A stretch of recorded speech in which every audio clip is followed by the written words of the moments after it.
Hello everyone and welcome to another Top 5 Records video.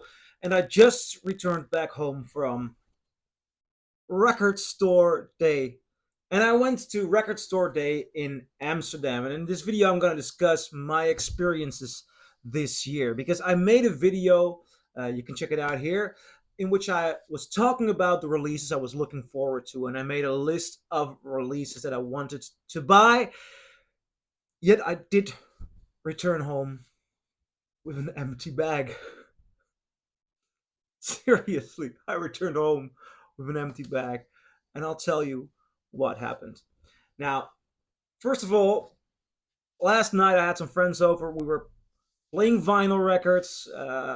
Two of us went to the record fair in Den Bosch a week ago, which is like the biggest record fair in the world. So we had a lot of new records to play, and it became very late. And I thought, you know what? I don't have to put my alarm at 7 so I can be there at 8:30. That won't be necessary. I mean, these records will be available was what I thought. So, at about 11:30, together with a friend, I went to Concerto. And Concerto is the biggest record store in Amsterdam. I believe it's even the biggest record store in the Netherlands. And it's one of the biggest and best record stores I've ever seen anywhere. It is an amazing place, and there was an incredible line. When I came there at 11:30, there was a line of an hour to just get into the store, and it was raining. Now, that did not press my mood very much because I thought, it's part of being anxious for what's in store. Also, Concerto had a lineup of musicians in store, and they had a tremendous lineup. When I stood in line, they had the brass rave unit playing inside, performing live. Now, I'm not sure if you guys know them, but that's a collaboration band of Jungle by Night and Gallow Street. At least in both bands there are two brothers, Dirk and Co Zandvliet, and they are geniuses in Afrobeat. They make wonderful records. I have two of them on vinyl here, and they were playing their socks off. It was amazing. I mean, standing outside in the rain, being anxious to get inside, and hearing the nicest beats of one of the best bands from the Netherlands. After that, they had Typhoon playing. Typhoon is a hip hop artist from the Netherlands. I have his first album on vinyl. I don't buy a lot of Dutch bands on vinyl, only the ones that are really impressive. Typhoon is one of those. They had Van Dikhout, brilliant Dutch band. They have Wies playing about now, so it's a beautiful lineup. It's like a festival lineup of the crème de la crème, or the top of the cherry of Dutch musicians. So I really loved everybody being so enthusiastic, and everybody wanted to get inside. I thought, these are beautiful days for record collectors. And then I got inside and I noticed the downside of everybody being anxious to buy records, because there were a lot of releases which were interesting for me. But basically, I went with a friend who is much more into gimmicks. If he finds a single of an L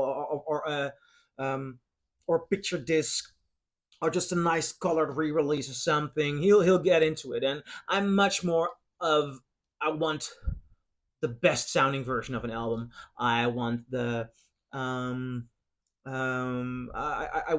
don't want every live album by a band, but if the live album was recorded during uh, their most interesting days and it's a good sounding recording, then I want it.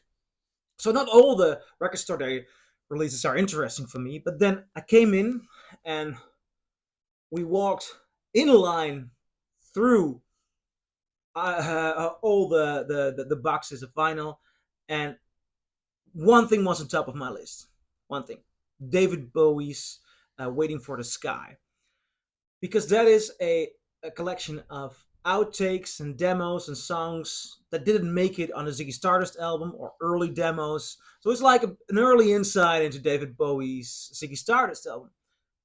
And I checked the B, no Bowie. Now, when I got inside, it was 12:30.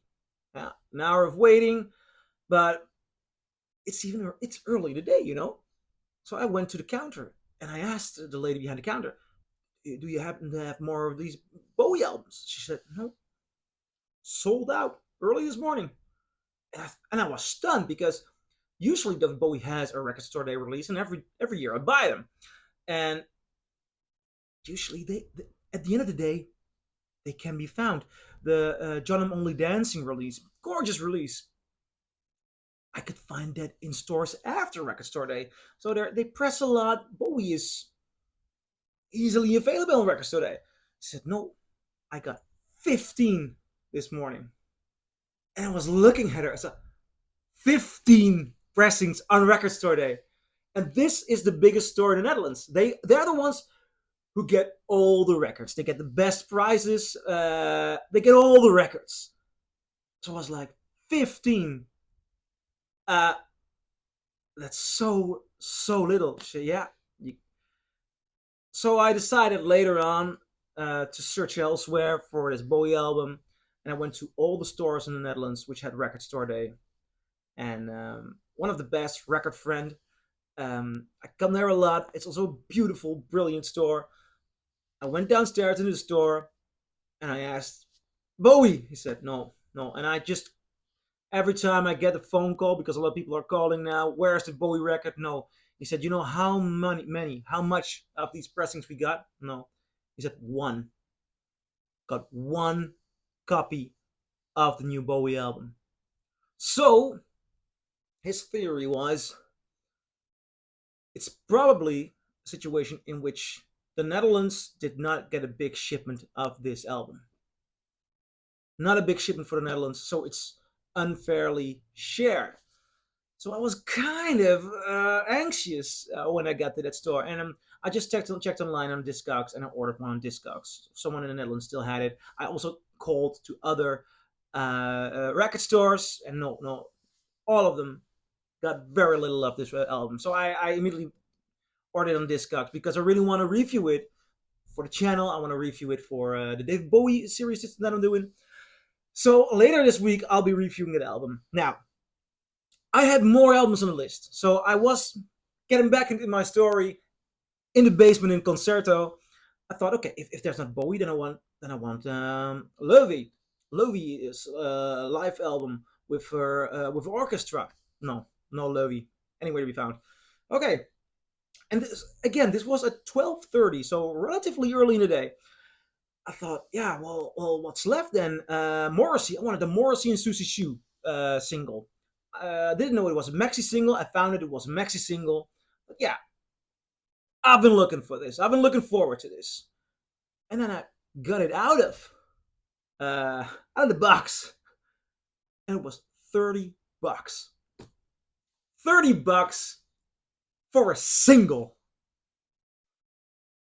And you know what? That's not my way of collecting. No. If I'm gonna pay $30, I want an album. And I want a good sounding album. I'm not gonna pay $30 for a single. For one song. A new release. I thought that it was insane, and that leads me to my overall problem this year. I really wanted the Doors live show, live in Stockholm from 1968, because it's a soundboard recording. It should sound good or okay. I'm not sure it's going to be an audiophile experience. It might not even be as good as something like Absolutely Live. But I'm a Doors fan. It's 3 discs. So I thought, before I went in, how much would I want to pay for a live album like The Doors Live in Stockholm? And I thought $40 would be fair. I knew it were 3 discs. $40 would be fair, but you know, record store day, these things become more expensive and expensive every year. So if it's $50, okay, I'll pay $50. And I was in the store and I saw it, and they priced it $80. And that is not just Concerto, that is the worldwide price. $80.